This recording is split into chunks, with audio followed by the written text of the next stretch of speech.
2024 파리올림픽은 역대 가장 친환경적인 올림픽을 개최하겠다는 포부를 가지고 있습니다. 하지만 선수촌의 에어컨 부재, 골판지 침대, 채식 위주의 식단 등으로 전 세계 선수들의 불만이 폭주하고 있는데요. 과연 환경을 위한 것일까요? 아니면 보여주기식 정책일까요? 오늘은 친환경 파리올림픽과 실제 프랑스가 탄소 중립을 잘 지키고 있는지 그 실체에 관해 이야기해보겠습니다.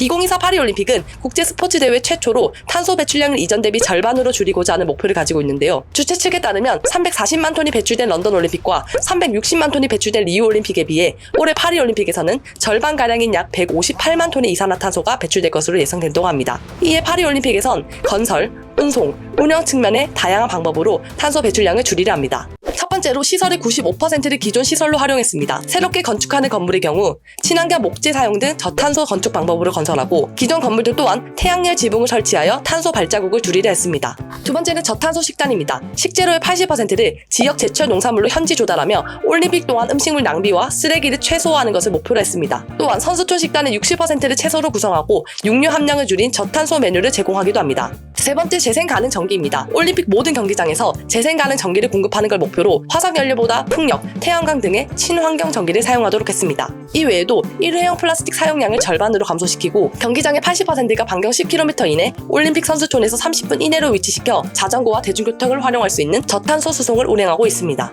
하지만 이런 노력이 실제로 선수들에겐 어떤 영향을 미치고 있을까요? 첫 번째는 노에어컨 문제입니다. 7월 26일부터 8월 11일까지 올림픽이 열리는 파리는 한여름 온도가 40도까지 오를 예정인데요. 지난해 프랑스 전역에서 폭염으로 5,000명이 숨졌으며 이미 유럽 일부 지역에서는 폭염이 이어지고 있어 날씨가 이번 대회의 최대 변수라고 얘기하기도 합니다. 이런 상황에서 선수들 숙소는 에어컨이 없어 큰 불편을 초래하고 있는데요. 물론 폭염 상황을 방치하겠다는 것은 아닙니다. 에어컨 대신 차가운 지하수를 끌어올려 순환시키고 태양광과 풍력 등 재생에너지로 작동하는 선풍기를 설치해 선수촌 내 기온을 외부보다 6도가량 낮게 유지하겠다고 했습니다.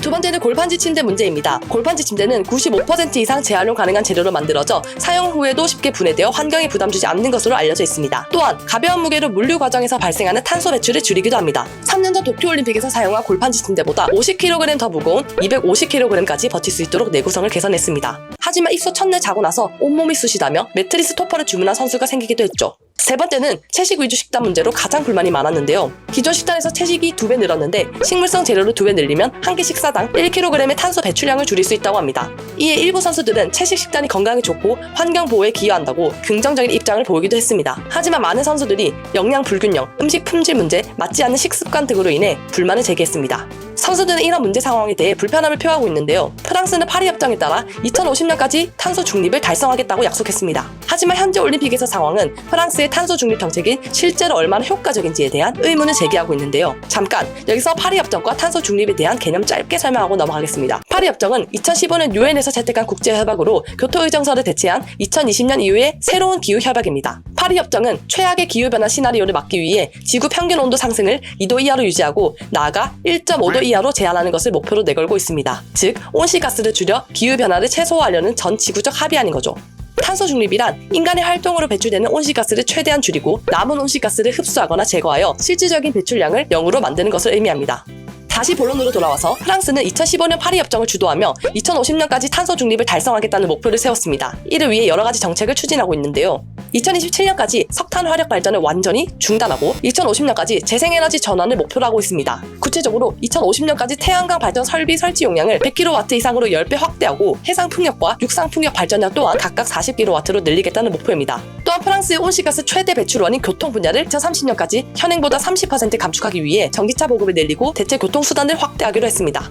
이에 제대로 이행하고 있는지 실제 사례를 살펴보죠. 프랑스는 2021년부터 기차로 2시간 30분 이내 갈 수 있는 거리는 항공기 운항을 금지하는 법안을 통과시켰습니다. 또한 파리에서는 자전거 도로와 공유 자전거를 확대하고 차량 통행을 제한하는 방식으로 탄소 중립을 실천하고 있었습니다. 파리 도심에서는 생강의 물을 이용한 수열 에너지 시스템을 도입하여 루브르 박물관, 파리시청 등의 주요 건물 냉방을 담당하고 있는데요. 이는 전력 소비를 줄이고 탄소 배출을 감소시키는 효과가 있습니다.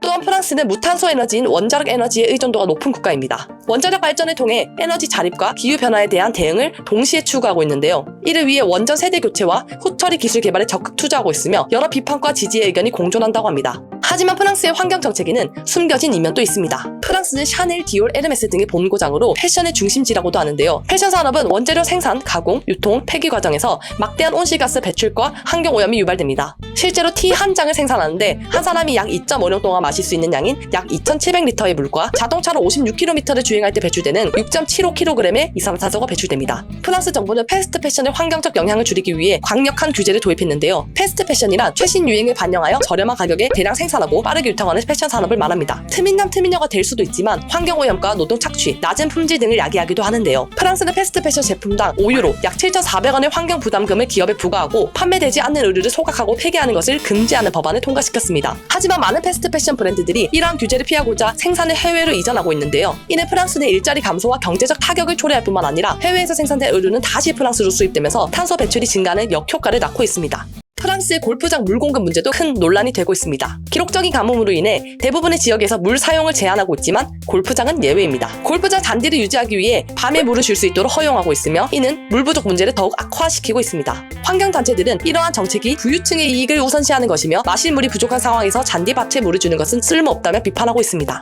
여러 노력 덕에 프랑스의 온실가스 배출량은 2021년 이후 지속적으로 감소하고 있습니다. 하지만 2030년 온실가스 배출량을 1990년 수준 대비 55% 감축하는 것이 목표인데 반해 지난해 감축률은 29%에 불과한 상황입니다. 결론적으로 프랑스는 파리 협정의 목표를 달성하기 위해 큰 노력을 기울이고 있지만 실제 이행 과정에서 여러 도전 과제와 숨겨진 이면이 존재합니다. 친환경 파리 올림픽으로 이러한 문제를 극복하고 진정한 탄소 중립을 달성할 수 있을지 궁금합니다. 여러분의 생각은 어떠신지 댓글로 남겨주세요. 오늘 영상이 유익하셨다면 구독과 좋아요 부탁드립니다. 시청해주셔서 감사합니다. 바다다였습니다.